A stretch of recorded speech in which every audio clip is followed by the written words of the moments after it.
Bonjour. Les événements du film commencent avec Sophie se préparant pour son premier jour de travail en tant que manager dans une maison d'édition. Dès son arrivée, elle rencontre le PDG, Ronnie, et organise une réunion d'accueil pour le personnel. Cependant, Max, l'employé technique temporaire, arrive en retard et sème le désordre. Plus tard, Sophie, dans son bureau, entend un bruit gênant provenant du mur. Elle réalise que c'est Max qui en est la cause et lui demande de travailler en dehors des heures de bureau pour ne pas perturber le personnel. Ensuite, elle tient une réunion avec Friedrich, le directeur littéraire, et Denise, la responsable des relations publiques. Le soir, Sophie rentre chez elle et discute avec son mari, Johan, de son premier jour. Elle lui explique que la maison d'édition a besoin d'être modernisée, car ils utilisent encore un système manuel. Avant de se coucher, Sophie se détend en regardant des films passionnants dans la salle de bain.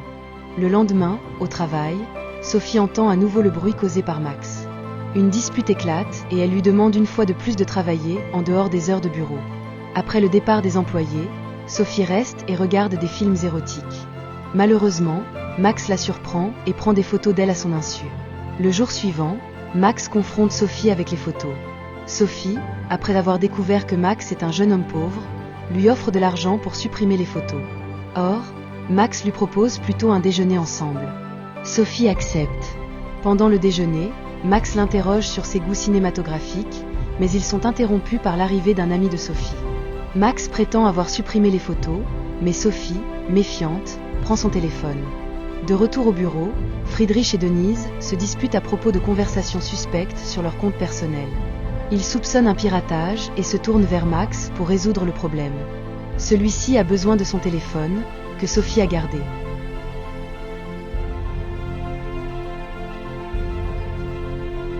Impressionnée par son intelligence, Sophie lui donne son rouge à lèvres, initiant un jeu entre eux. Le lendemain, Max, par l'intermédiaire de la secrétaire, demande à Sophie de crier sur quelqu'un. Sophie choisit la secrétaire qui s'apprête à partir. Ce quiproquo amuse Max.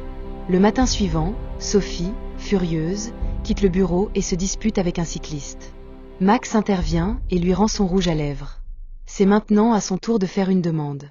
Ce soir-là, Sophie accompagne son mari, Johan, à une fête où elle se sent humiliée. Pour se venger, elle demande à Max de semer le chaos lors de la réunion du lendemain. Max s'exécute en faisant venir l'équipe d'entretien pendant la réunion. Il récupère son rouge à lèvres et demande à Sophie de venir travailler habillée en chanteuse des années 90. Sophie s'exécute. Max, ravi, l'embrasse. Par la suite, Sophie rencontre la directrice de l'école de sa fille, Isabella, qui lui apprend que sa fille est introvertie. Quelques jours avant le salon du livre, Sophie, dont la chambre d'hôtel est en face de celle de Max, lui demande de faire quelque chose de spectaculaire lors de l'événement. Max coupe l'électricité du salon.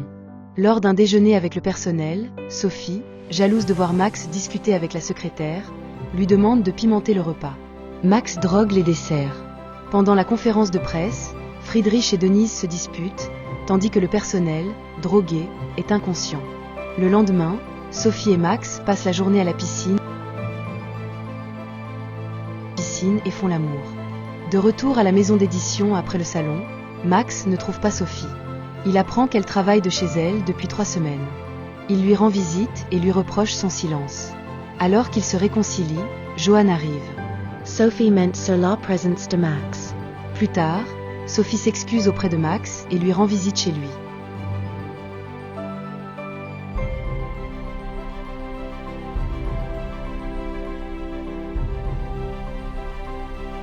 Le lendemain, à la maison d'édition, la secrétaire menace de dénoncer Sophie à la police pour son comportement inapproprié avec Max.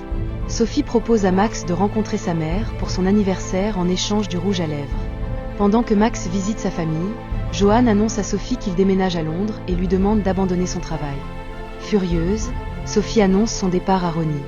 Max, apprenant la nouvelle, la confronte.